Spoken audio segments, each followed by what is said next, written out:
আসসালামু আলাইকুম ওয়া রাহমাতুল্লাহি ওয়া বারাকাতুহু। ইন্নাল হামদালিল্লাহ ওয়াস সালাতু ওয়াস সালামু আলা রাসূলিল্লাহ ওয়া আলা মান লা নাবিয়্যা বা'দা।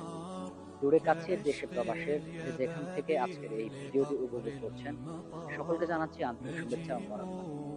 সম্মানিত দর্শক শ্রোতা, আজকে আমি ইলমের ফজিলত সম্পর্কে একটি আয়াতে কারিমা ও একটি হাদিসে কারিমা আপনাদের সামনে উপস্থাপন করব ইনশাআল্লাহ।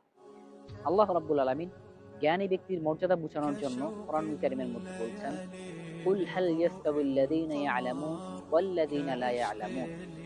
অর্থাৎ হে নবী বলুন, যারা জানে আর যারা জানে না, তারা কি কখনো সমান হতে পারে? কখনো তারা সমান হতে পারে না। এছাড়াও আল্লাহর হাবিব সাল্লাল্লাহু আলাইহি ওয়াসাল্লাম বলেছেন, ফদলুল আলিমি আলাল আবিদ কাফদলিল কমারি আলা সাইরিল কাওয়াকিব।